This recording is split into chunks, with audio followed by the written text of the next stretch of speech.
Ty asked me to speak, and I thought this was an unusual forum for me to be speaking at to begin with, because this is about national security. And one of the interesting parts about that is, why does economics play into national security? And hopefully by the end of this, we're able to tie it back around and say, this is why the financial sector had to be saved. This is not talking about General Motors. This is talking about a larger picture. What used to be wants are now needs. Our poor in the United States, and I'm not talking about someone that's on the street that has a drug or alcohol challenge. I'm talking about our working poor, have cell phones, they have cars, they have TVs, they have cable or satellite, they have access to education, and so those things that we call needs are actually wants. And so what that tends to drive is people wanting more and more and more. First-time home buyers in 1989 used a 10-to-1 leverage ratio. In 2007, they used a 50-to-1 leverage ratio. Okay? That's first-time home buyers. If we had a population of housing going up that dramatically, who had to be buying those houses? Okay? It had to be either second homeowners or first-time homeowners. Well, if you look to the right of this slide, it says repeat homeowners. That means people that are buying a second home or moving up in their own homes. They used to be at a 4-to-1 leverage ratio, and now in 2007 they were at a 6-to-1 leverage ratio. To put those in math, very simple numbers, a 10-to-1 leverage ratio means for every $1 the consumer puts in, $10 comes in from another source, such as the bank. Okay? In the other case, now they've got some skin in the game. That's about a 90% loan to value.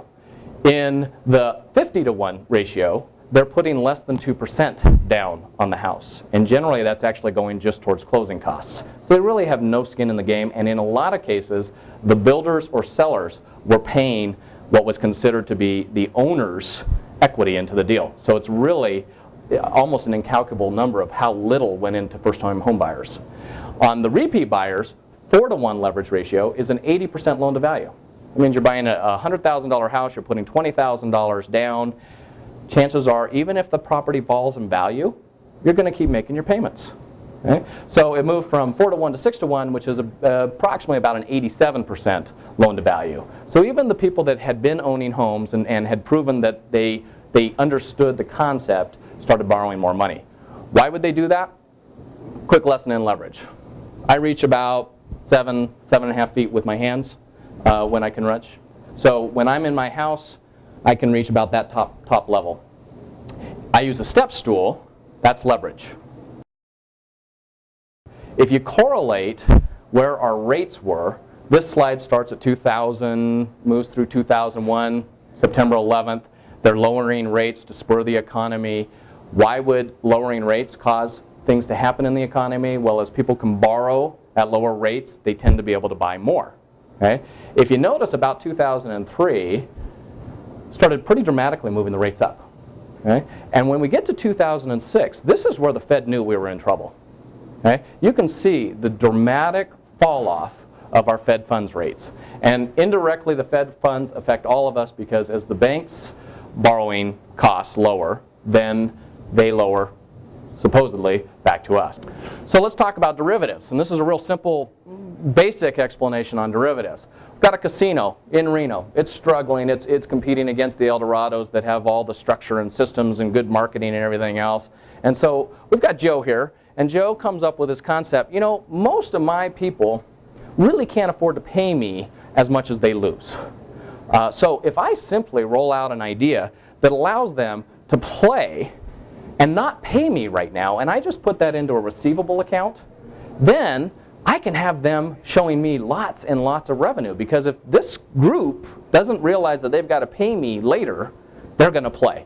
And by the way, I can drive up my alcohol costs, and I can drive up my gaming costs and increase my winnings, and so my bankers love me. And so all of a sudden, Bob Banker comes in and says, Joe, you're doing so well. We just met with our investment bank. They want to take your casino, and we're going to create a derivative called Cinnabons. And we're going to put that out on the market. And so with those Cinnabons, all of the people are just going to love them, because they're paying 18, 22% returns. These are absolutely marvelous. We've got our credit agency that's come in and said, oh, these are good underlying debts.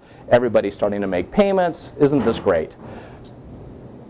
his business booms, but one day the credit guy comes in. He's the risk manager and says, we seem to have a challenge. Most people aren't making their payments because you just keep deferring the payments. Their credit keeps expanding, their credit keeps expanding, their credit keeps expanding, and that's what's driving the sales. On Monday morning, no more. People have to make their payments. So this is what Monday morning looks like in Joe's Casino.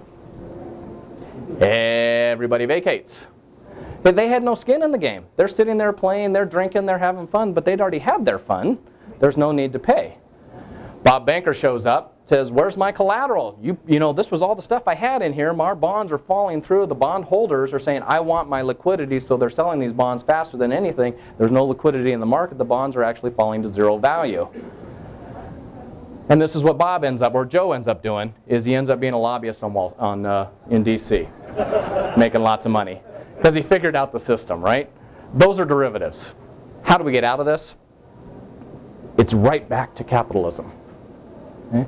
We own an investment company. That's primarily what we do over our years. Even though we do it through lending, what we really do is we take people's money and we invest it into projects that we feel are good. Whether that's an individual home or that's a project that's going vertical or whatever it is.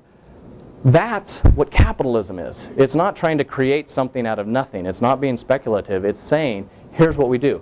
There's lots of small businesses that are actually thriving right now. The biggest growth is the small entrepreneur.